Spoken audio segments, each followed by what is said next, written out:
World trade organisation WTO, ठीक है, it was established on 1 January 1995।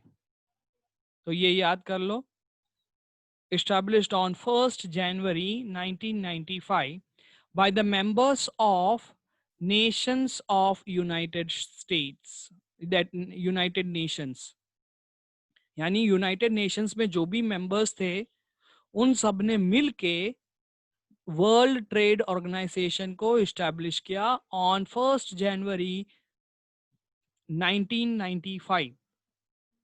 अब इसका हेडक्वार्टर्स कहाँ पे है? It is Geneva, Switzerland. Okay, so यहाँ पे आपका क्वेश्चन है, what are the objectives of World Trade Center? तो क्या क्या है objectives? Number 1, to remove obstacles influencing global trade. What is the first point? To remove obstacles influencing global trade. Global trade को influence करने के लिए जो भी ऑब्स्टेकल्स थे, ऑब्स्टेकल्स का मतलब जो भी हर्डल्स या प्रॉब्लम्स आते थे, वो सब निकालने का काम किया उनका। उनका मेन एजेंडा ये था कि फॉर एग्जांपल एक कंट्री और दूसरी कंट्री बिजनेस कर रहा है, तो उसके बीच में ऑब्स्टेकल्स क्या क्या हो सकते हैं? एक, पैसा का लेना देना, ठीक है, मेरे यहाँ पे तो अलग करेंसी है, वहां पे अलग करेंसी है, मैं ये करेंसी में पे करूंगा तो वहां पे वो पैसा मिल पाएगा। तो वो जो भी ऑब्स्टेकल्स थे, सपोज शिप में क्या करना पड़ता है? ट्रांसपोर्टेशन करना पड़ता है प्रोडक्ट को ये जगह से दूसरे कंट्री, तो शिप हो गया या फ्लाइट हो गए, ठीक है। तो ये सब जो ऑब्स्टेकल्स थे बीच बीच में, वो सारे ऑब्स्टेकल्स को निकालना पहला एम था उसका। First main objective was to remove all the obstacles of the global trade. Second, to remove protection policy given to industries of of country for foreign trade। अब यहाँ पे क्या है? Protection policy. प्रोटेक्शन पॉलिसी का मतलब क्या होता है? पर्टिकुलर एक कंपनी को प्रोटेक्ट करना। कौन प्रोटेक्ट करता है? गवर्नमेंट प्रोटेक्ट करता है, ठीक है। गवर्नमेंट प्रोटेक्ट करता है। गवर्नमेंट कैसे प्रोटेक्ट करता है? गवर्नमेंट उनको सब्सिडी देता है, या गवर्नमेंट उसको बोलते हैं कि हाँ देखो, टेंशन लेने की जरूरत नहीं है, तुम बिजनेस करो। या फॉरेन की जो कंपनी है और लोकल जो कंपनी है, उसके बीच में कंपटीशन होता है, तो वो कंपटीशन को प्रोटेक्ट करने के लिए ये प्रोटेक्शन पॉलिसी था, और वो प्रोटेक्शन पॉलिसी को उन्होंने रिमूव कर दिया कि आप भले डोमेस्टिक हो, यानी डोमेस्टिक यानी इंडिया के ही लोकल लोकल इंडस्ट्री है, हम लोग फॉरेन इंडस्ट्री के साथ क्या कर सकते हैं? कंपटीशन कर सकते हैं। हमारा भी प्रोडक्ट उतना ही अच्छा बेहतरीन बनाओगे तो हम लोग वर्ल्ड में किसी के साथ भी compete कर सकते हैं। तो ये प्रोटेक्शन पॉलिसी जो था उसको हटाने का काम किया। Second point. Third, to coordinate with global trade policy and economic policy. Coordinate करना, किसके साथ कोऑर्डिनेट करना? ग्लोबल ट्रेड पॉलिसी, यानी ग्लोबल ट्रेड का मतलब all over world. All over world आपको जो भी ट्रेड करना है, उसकी जो पॉलिसी, उसके जो रूल्स एंड रेगुलेशंस थे, उसको मनी मनी पॉलिसी के साथ उन्होंने क्या कर दिया? दोनों को कोऑर्डिनेट किया। कई बार लोगों को पता नहीं रहता है, for example price of a product. हाँ, जैसे प्रोडक्ट के आपने फॉर एग्जांपल मैं आपको बता रहा हूँ कि हम लोग एक चिप्स का पैकेट लेते हैं, 10 रुपीज का है। वो आज भी 10 रुपीज है, कल भी 10 रहेगा, या प्राइसेस बहुत ज्यादा बढ़ गया, बहुत कम हो गया, पर प्राइस तो उतना ही रहेगा। आलू के चिप्स लेते हो तो आलू के चिप्स के पैकेट पे जो प्राइसेस है वो 5 रुपीज का होता है या 10 रुपीज का होता है, पर वो आलू का प्राइस बढ़ेगा या कम होगा, रेट उतना ही रहता है।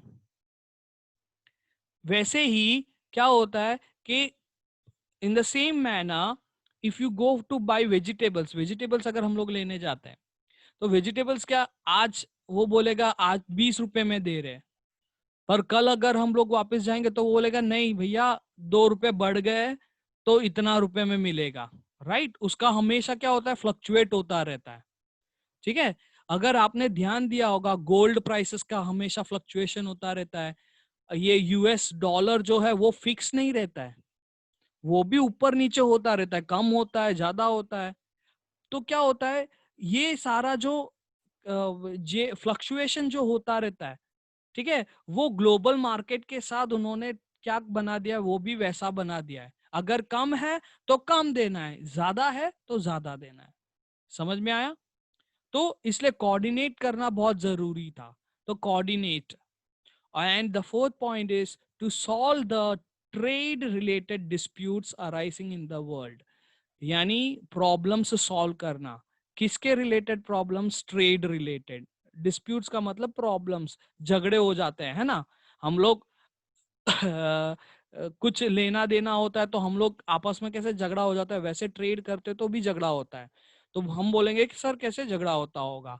उनका भी अगर वो बोलेंगे मैं 5 तारीख को आपका आपका सामान मिल जाएगा, और वो 5 तारीख के बाद भी सामान आता नहीं है, 10 तारीख हो गए, 20 तारीख हो गया, फिर भी सामान नहीं आता, तो क्या हो जाता है, डिस्प्यूट हो जाएगा, ठीक है। कई बार ऐसा होता है वो बोलते हैं कि आपको A1 प्रोडक्ट मिलेगा, A1 प्रोडक्ट मिलेगा करके उन लोग बोलते हैं, और वो जब प्रोडक्ट उनके हाथ में आता है तो वो A1 प्रोडक्ट नहीं होता है।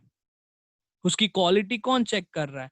तो वो सारे जो रिलेटेड जो भी ऐसे सारे जो प्रॉब्लम्स होते थे, वो सारा निकालने की कोशिश किया है, ठीक है, ताकि ग्लोबल प्लेटफॉर्म कैसा रहे।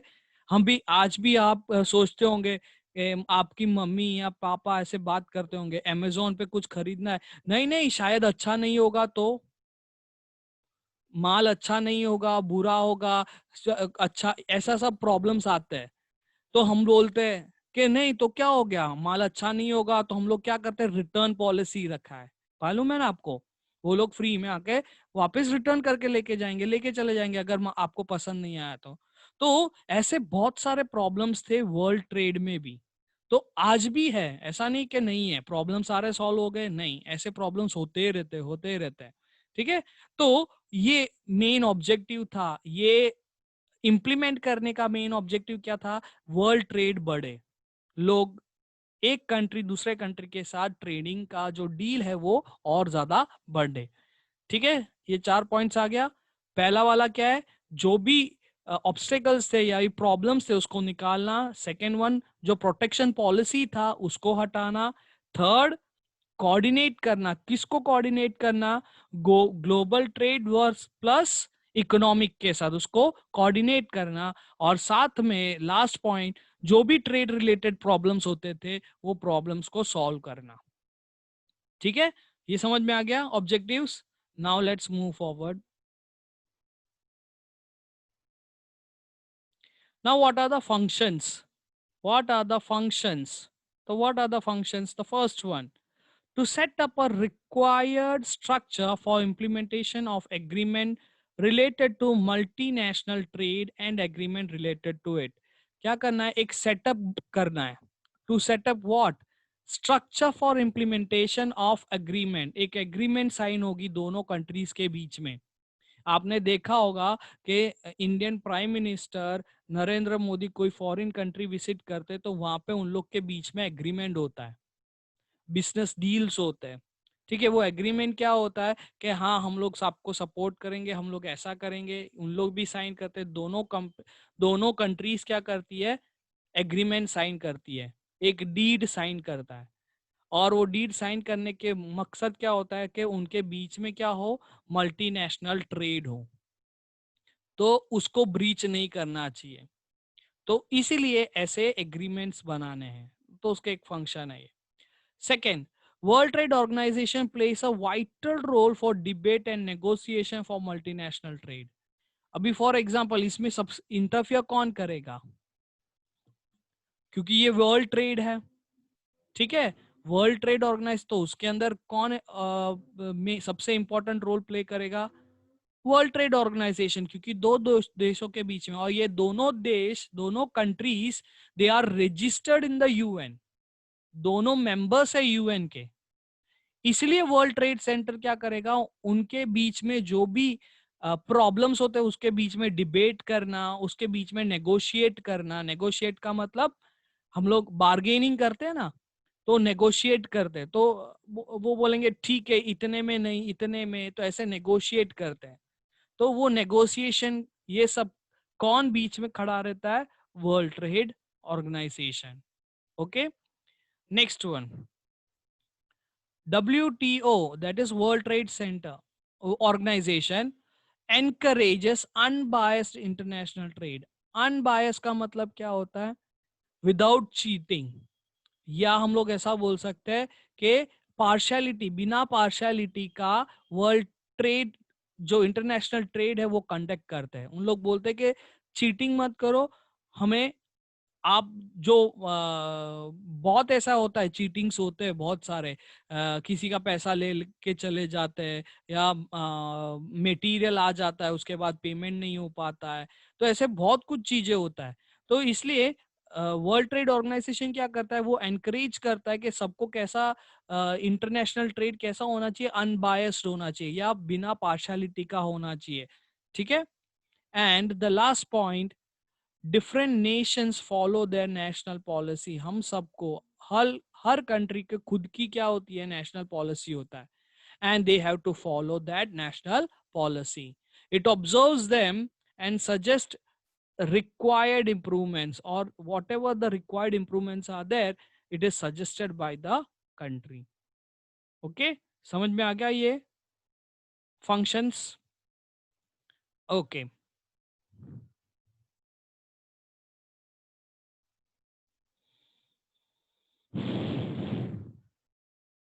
Impacts of Indian economy.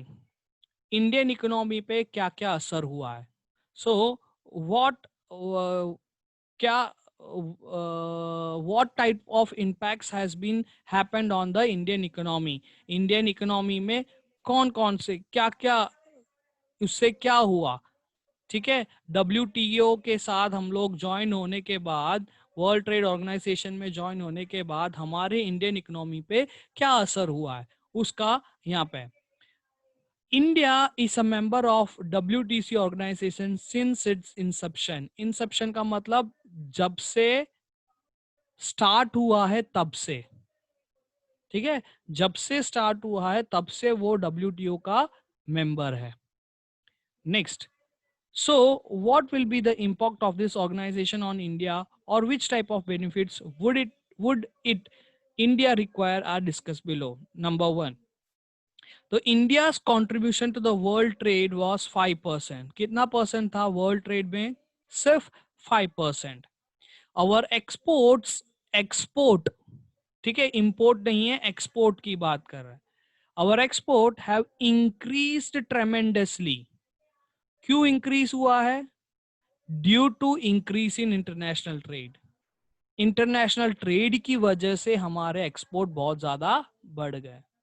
As a result of it, India's contribution to the world has increased to 1%। हम लोग, सॉरी, यहाँ पे वर्ल्ड ट्रेड क्या था, -5% था। ठीक है, यहाँ पे माइनस है, ये मैं वो भूल देखना, ये हो गया, वॉस माइनस। ठीक है, अब यहाँ पे कितना है, हैज इंक्रीज टू 1%, 1% के लिए वो बढ़ गया। नाउ आप समझो क्या है ये first point, what is this, हम लोग माइनस में थे। हमारा फॉर एग्जाम्पल टाटा जो कंपनी है, टाटा जो कंपनी थी, वो लोग खुद के प्रोडक्ट्स, इंडिया की कंपनी है टाटा, और वो कंपनी क्या करती थी, मशीन्स बनाती थी, सब कुछ बनता है, नमक से लेके सबसे बड़ी जो मशीन है वो सब कुछ कौन बनाता है, टाटा बनाती है। और वो जो कंपनी है, तो वो कंपनी के पहले एक्सपो, यानी इंडिया में सिर्फ 18 कंपनीज थे, 18 इंडस्ट्रीज, और ये 18 इंडस्ट्रीज तो कुछ एक्सपोर्ट ही नहीं करते थे। आज जब हम लोग WTO के जब मेंबर, जब स्टार्टिंग से हम लोग जब मेंबर थे, तो जो मशीन्स बनती थी, तो वो मशीन्स पहले सिर्फ एक कंट्री में जाता था। तो आज क्या है, जितने वर्ल्ड ट्रेड ऑर्गेनाइजेशंस में मेंबर्स है, जिसको हम लोग देना चाहते हैं, वो सबके पास हमारे प्रोडक्ट्स जाते हैं। सिर्फ मशीन्स ही नहीं जाता है, हर ऐसा एक प्रोडक्ट, जैसे मलेशिया में बहुत सारी चीजें जाता है, सिंगापुर जाता है, हम लोग सॉफ्टवेयर बेचते हैं, यूएस, दुबई जाता है, यूएई जाता है, यूएस जाता है, यूरोपियन कंट्रीज में जाता है। तो हमारा जो प्रोडक्ट है वो हर जगह पे जाता है। Okay, we are able to sell to many, इसलिए there is an increase in the international trade. और कितना परसेंट बढ़ गया है? 1%।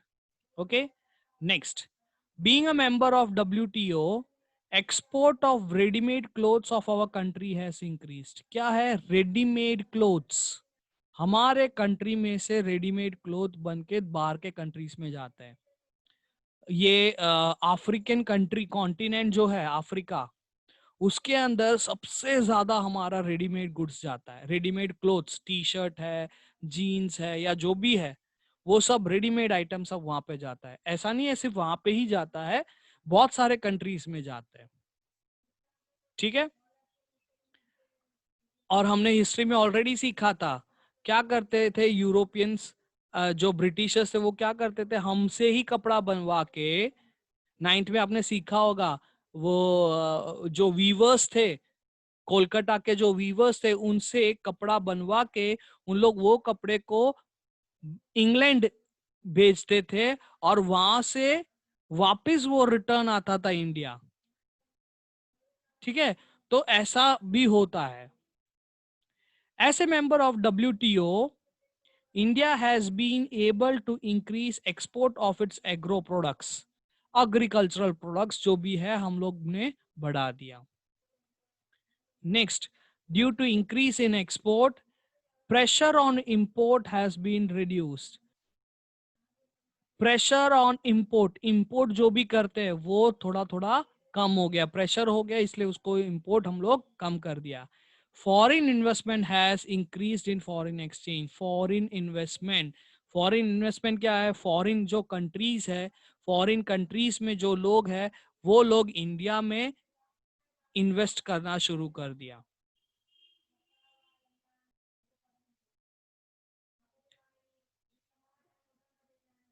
फॉरेन इन्वेस्टमेंट मैंने अभी आपको रिसेंटली बताया कि जियो जो प्लेटफॉर्म है उसमें जैसे एप्पल वाले ने, सॉरी एप्पल ने नहीं इन्वेस्ट किया है, फेसबुक ने इन्वेस्ट किया है, गूगल ने इन्वेस्ट किया है, अमेजोन कंपनी ने इन्वेस्टमेंट किया है।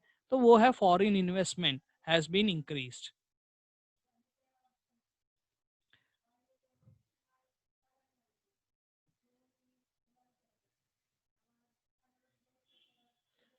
-5 से 1% चला गया, +1।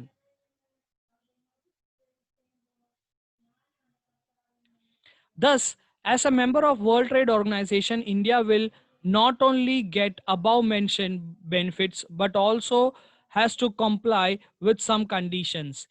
It is specially dependent on how fast India increases its infrastructure facilities and how developed countries treat India. अब यहाँ पे क्या है, हमको फायदा भी हुआ है, ठीक है, और डब्ल्यूटीओ हम लोग उसके मेंबर है, इसके लिए हमें फायदा भी हुआ है, पर उसके साथ साथ हमें बहुत सारे कंडीशंस भी चेंज करनी पड़ी। कंडीशंस को चेंज करना पड़ा का मतलब क्या होता है? You have to change the present scenario. जैसे आपको पता है आजकल आप कुछ सालों पहले हम लोग कोई भी चीज ऑनलाइन नहीं करते थे, बहुत कम लोग ऑनलाइन सब खरीदना सब कुछ था। जैसे डीमोनेटाइजेशन हुआ, सब लोग कौन से प्लेटफॉर्म पे आ गए? ऑनलाइन पेमेंट करने के प्लेटफॉर्म पे आ गए।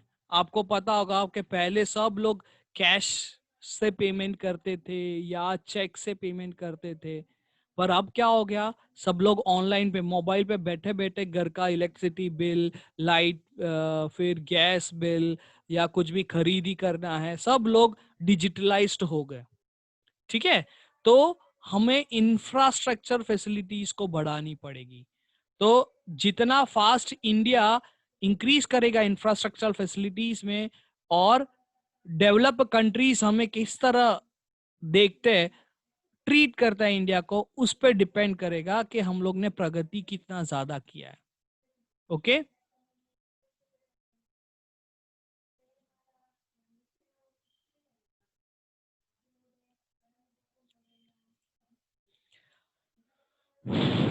Now this is a question: sustainable development. What is sustainable development, or what is meant by sustainable development?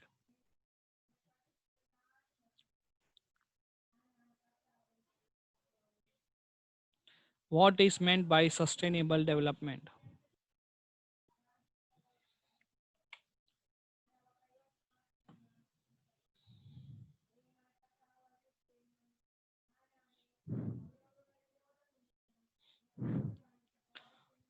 Okay, so what is sustainable development? Sustainable development is the development which meets the needs of present generation without compromising with the ability of future generations to meet their own needs. क्या है sustainable development?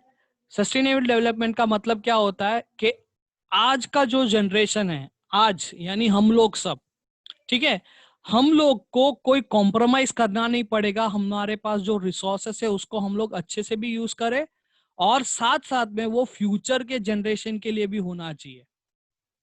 समझ में आया? क्या होता है sustainable development?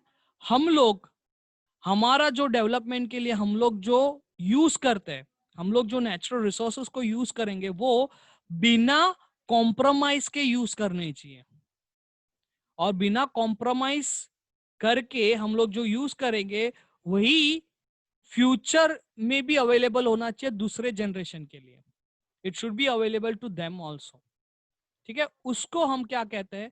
Sustainable development. Understood? समझ में आया? Sustainable development which meets the needs of present generation without compromising with the ability of future generation to meet their own needs। ठीक है, फॉर एग्जाम्पल पेट्रोल। ठीक है, तो पेट्रोल हम लोग आज बेझिझक हम लोग सब यूज करते हैं, राइट? पर इस तरह हम लोग यूज नहीं कर रहे कि नेक्स्ट जनरेशन को मिलना ही नहीं चाहिए, ऐसा कोई यूज नहीं कर रहा है। साथ साथ में हमने क्या किया है? हमने we have introduced electric cars also. हमने इलेक्ट्रिक कार भी बनाया है। तो जो लोग इलेक्ट्रिक कार्स का भी इस्तेमाल कर सकते हैं तो वो लोग करेंगे। हम लोग कॉम्प्रोमाइज नहीं कर रहे हैं, हम लोग ने अल्टरनेटिव ढूंढ लिया है, और ये फ्यूचर जनरेशन को, इसका मतलब है नेक्स्ट जो जनरेशन होगा उनको भी आराम से यूज कर, उन लोग भी अच्छे से यूज कर सकेंगे, और उनके वहां पे उनको जो नीड थे उसके हिसाब से। समझ में आया? उसको सस्टेनेबल डेवलपमेंट कहते हैं। Okay, thus the idea of sustainable development developed because of extreme efforts of nature near human habitation and man created over environment। ये क्यों पॉसिबल हुआ, या क्यों कैसे हुआ, ये कब डेवलप हुआ? Because of the extreme efforts, effects of nature, यानी जो नेचर है उसके एक्सट्रीम एफर्ट के कारण। और ये सब कहाँ पे हुआ? ह्यूमन हैबिटाइजेशन जहाँ पे है, यानी ह्यूमंस जहाँ पे रहते हैं वहां पे हुआ है ये। और ये सब किसने किया है? मैन ने किया है। It is man created. ठीक है, और ये एग्जाम्पल उन्होंने क्या दिया है? एनवायरनमेंट का। That is environment. हम लोग जो एनवायरनमेंट में है वो, the way and the speed which with which present generation is developing, it cannot be maintained the future। there is a fear that luxuries which present generation is enjoying may not be there for future generation। यानी हम लोग जिस तरह इसका इस्तेमाल कर रहे हैं और जिस स्पीड में हम लोग इस्तेमाल कर रहे हैं उसको देख के ऐसा लगता है कि ये जो भी हम लोग यूज कर रहे हैं वो फ्यूचर में हमें नहीं मिलेगा। इसलिए एक डर है, देयर इज अ फियर। क्या है ये डर? That luxuries which present generation is enjoying, हम लोग जो लग्जरीज एंजॉय करते हैं वो शायद फ्यूचर जनरेशन कभी एंजॉय नहीं कर पाएगा, और ये 100% श्योर है। क्यों?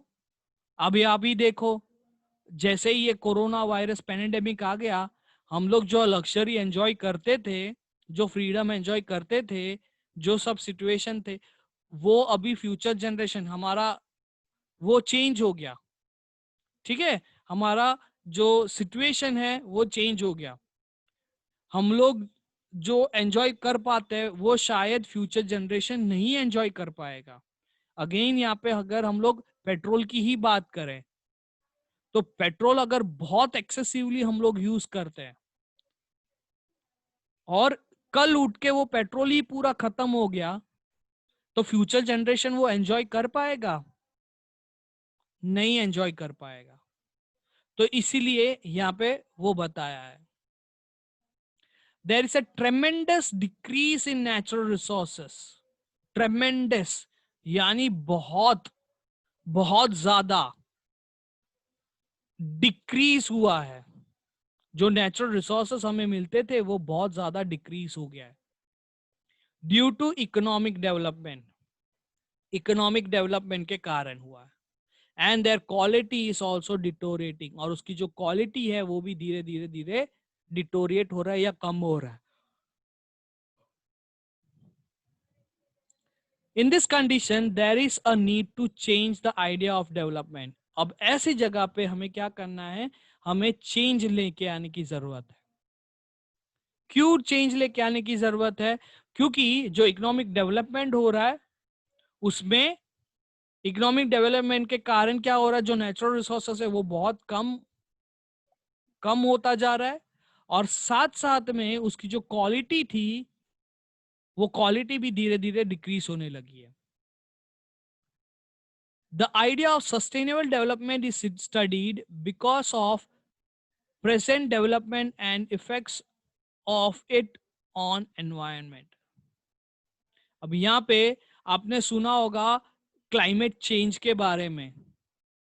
एक एक्टिविस्ट है ग्रेटा करके, उन्होंने, वो 17 ईयर्स की लड़की है, पर उन्होंने ये जो क्लाइमेट चेंज है उसके बारे में बहुत आवाज उठाया है। अभी भी शी इज ऑल्सो टेलिंग। तो जो क्वालिटी है वो क्वालिटी क्या हो रहा है, वो डिक्रीज हो रहा है दिन पर दिन। अगर कोई भी प्रोडक्ट की क्वालिटी और कम होती जाएगी तो वो क्या करेगा, नुकसान। वो शायद हमारे जो जनरेशन है उसको ही यूज करने को मिलेगा, नेक्स्ट जनरेशन को बिल्कुल मिलेगा ही नहीं। इसलिए हमें चेंज, हमें सोचना चाहिए कुछ नए चेंज आने के लिए। Got it? समझ में आया ये what is sustainable development? Sustainable development क्या है?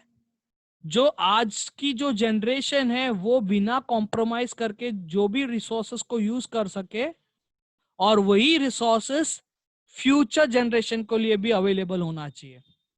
उसको हम क्या कहते हैं, सस्टेनेबल डेवलपमेंट।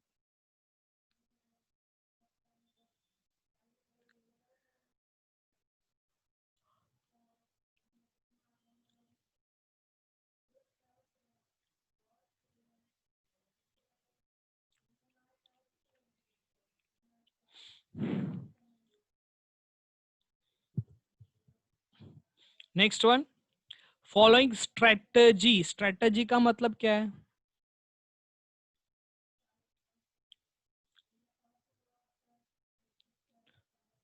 स्टेप्स।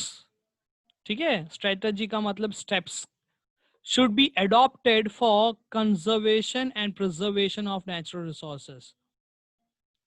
क्या प्लानिंग करनी चाहिए, क्या स्टेप्स लेने चाहिए, किसको कंजर्व करने के लिए और प्रिजर्व करने के लिए। क्या कंजर्व और प्रिजर्व करना है? तो नेचुरल रिसोर्सेस को कंजर्व और प्रिजर्व करना है।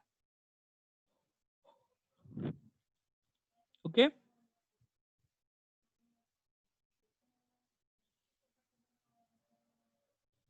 the non-renewable natural resources like cultivable farm, forest, water resources should be used in such a way that their quality is maintained, and non-renewable resources like coal, petroleum, minerals, etc. should be used judiciously.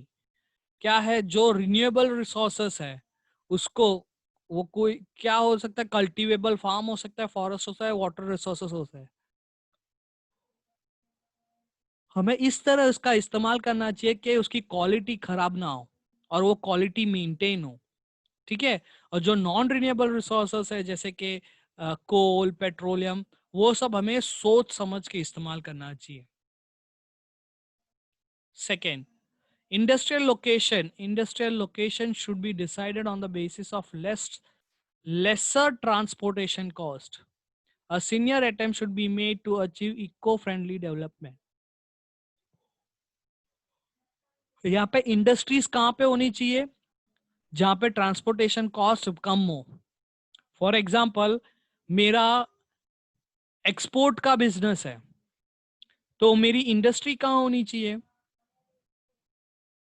जहां पे export कर सकता हूं वहां पे। For example, मैं shipping से मैं एक्सपोर्ट कर रहा हूं, तो उसके आसपास मेरा क्या होना चाहिए? इंडस्ट्रियल का लोकेशन होना चाहिए, या लोकेशन उस तरह होना चाहिए कि जल्दी मैं क्या कर सकूं? एक्सपोर्ट कर सकूं। या मेरे को ऐसी जगह पे होना चाहिए जहां पे उसके जो प्रोडक्शन है बहुत ज्यादा हो, वहां पे मेरी इंडस्ट्री होनी चाहिए, जहां पे मेरे को लेबर जल्दी मिल जाए और जो रॉ मटेरियल है वो भी मेरे को जल्दी मिल जाए, वैसा होना चाहिए।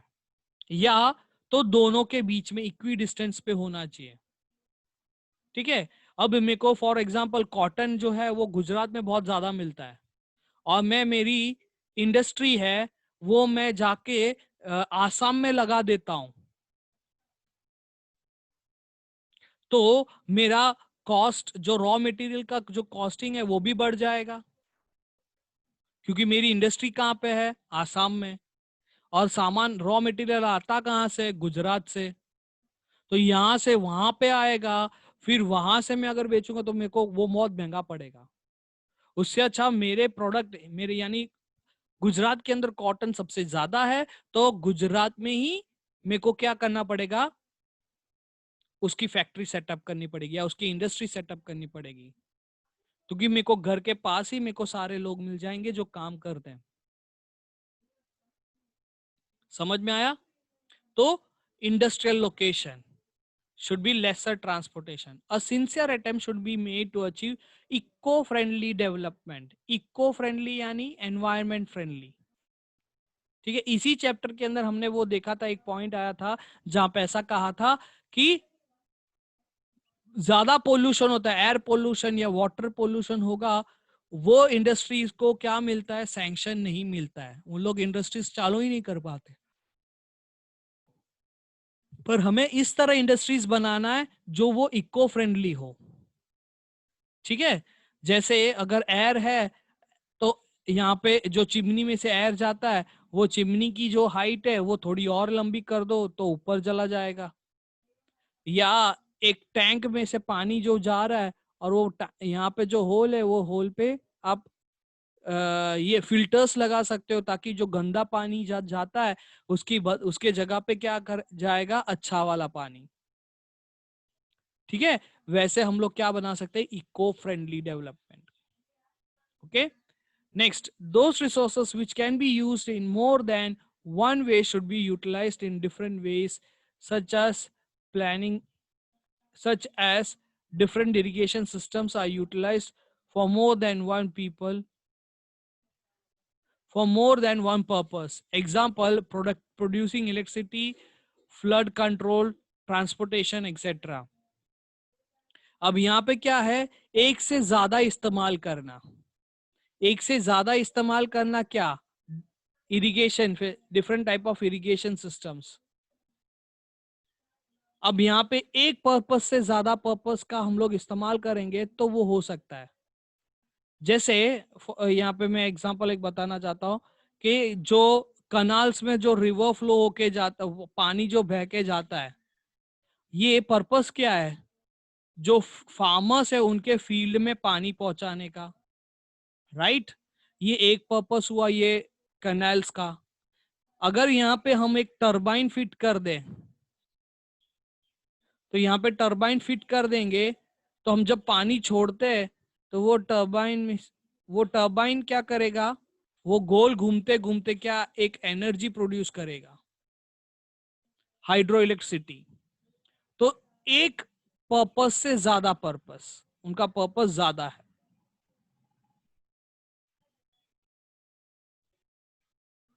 yes, near the port also. ठीक है, did you understand this? Yes.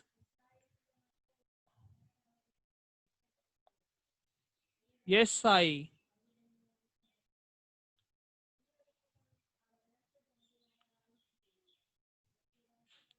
क्या हुआ Sai?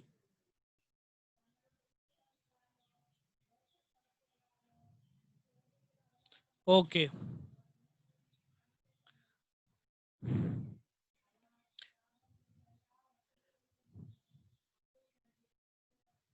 Next one, natural resources should not be wasted. Natural resource को वेस्ट नहीं करना चाहिए। Control should be laid on unplanned disposal of industrial waste, poisonous chemicals, increasing slums. Control करना चाहिए, किस पे कंट्रोल करना चाहिए? Unplanned disposal of industrial waste. Unplanned industry का जो वेस्ट है, पहले हम लोग क्या करते थे, हमने प्लानिंग नहीं की थी, और प्लानिंग ना करने से क्या होता है, जो गंदगी है, जो इंडस्ट्रियल का वेस्ट है, मे बी वो वाटर फॉर्म में हो या एयर एयर के फॉर्म में हो, तो उससे क्या होता है, हम लोग उसको वेस्ट कर रहे हैं। नेचुरल रिसोर्सेस, आसपास जो नेचुरल रिसोर्स है उसको आपको वेस्ट कर रहे हैं। पॉइजनस केमिकल्स, केमिकल गैस, जो गैस सिलेंडर है जो केमिकल बनाता है, वो लीक अगर वो हो जाए तो भी प्रॉब्लम हो जाएगा।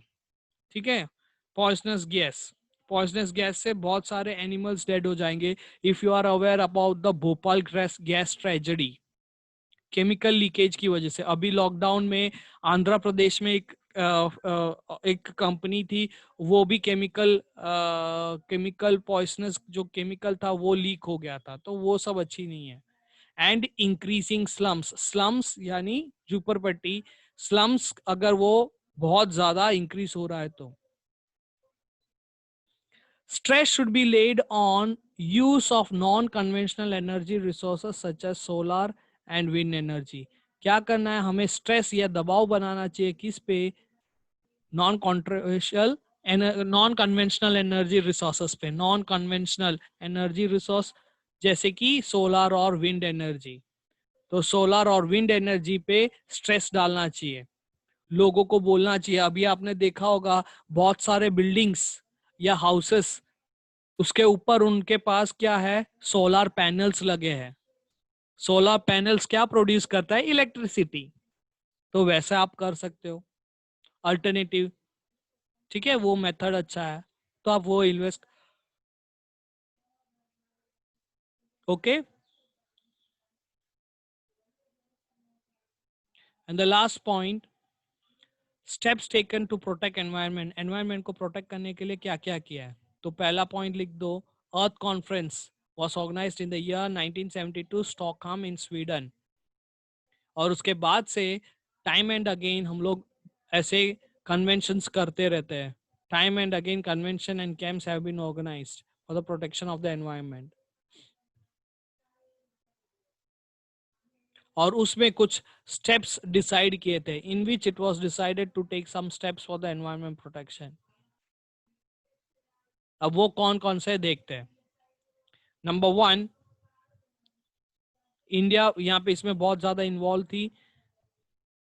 Government is trying to make different efforts of the national level. Example, the first one is information about pollution condition of different cities of nations is presented। यानी आपने देखा होगा न्यूज चैनल अगर आप देखते हो तो उसके अंदर लिख के आता है कि पोल्यूशन कंडीशन कैसा है, हर अलग अलग सिटी का अलग अलग पोल्यूशन लेवल होता है, तो वो आप चेक कर सकते हो। ठीक है, इंफॉर्मेशन उसके रिगार्डिंग इंफॉर्मेशन है वो प्रेजेंट करना चाहिए। Second, central and state pollution control boards have been registered to control pollution। Pollution को कंट्रोल करने के लिए सेंट्रल और स्टेट पोल्यूशन ने दोनों ने क्या किया है, उन्होंने कंट्रोल बोर्ड सेटअप किया है। 5 जून को क्या मनाया जाता है? Environment day. इंडियन गवर्नमेंट ने क्या पास किया है? Air pollution control act in 1981। एक control act, pollution control, pollution को कंट्रोल करना पड़ता है। आपने दिल्ली के बारे में सुना होगा, दिल्ली में इतना ज्यादा पोल्यूशन, इतना ज्यादा पोल्यूशन है कि वो बहुत ज्यादा प्रॉब्लम्स क्रिएट हुए थे दिल्ली में। तो उन्होंने वहां पे पोल्यूशन कंट्रोल लेवल जो है वो बहुत ज्यादा हाई है, और उन्होंने बोला था इट इज बिकॉज ऑफ जो पंजाब है, पंजाब में उन लोग जलाते हैं तो उसकी वजह से after the harvest the leaves are burnt. ठीक है, इसीलिए हमने क्या सेटअप किया, एयर पोल्यूशन कंट्रोल एक्ट, ये एक रूल है 1981। International agreements have been signed for deteriorating level of ozone, dispersal of nuclear waste and maintenance of biodiversity। अब यहाँ पे तीन चीजों के बारे में बताया, for deteriorating level of ozone. आपको पता है ओजोन अर्थ के बाहर एक लेयर है, ओजोन लेयर, जो प्रोटेक्ट करता है अर्थ को फ्रॉम यूवी रेस। ठीक है, तो अब क्या हो रहा है, ये जो रिंग है आउटर, वो that is this ozone layer. और ये ओजोन लेयर क्या है, प्रोटेक्ट करता है ना यूवी रेस से। तो ऑस्ट्रेलिया नाम के जो कंट्री है, कॉन्टिनेंट है, वहां पे क्या हुआ है, जो ओजोन लेयर है वहां पे छेद हो गया है, और वो छेद की वजह से वहां के लोगों को बहुत ज्यादा हीट सहन करना पड़ता है। ठीक है, डिस्पोजल ऑफ न्यूक्लियर वेस्ट, यानी न्यूक्लियर वेस्ट को डिस्पोज करना, एंड मेंटेन बायोडाइवर्सिटी, और उसके साथ साथ बायोडाइवर्सिटी को सेट करना। Thus, conservation of environment is everyone's responsibility. If we do not control pollution, no doubt the life on earth will be doomed soon. Okay, is anyone having any doubts? किसी को doubt है?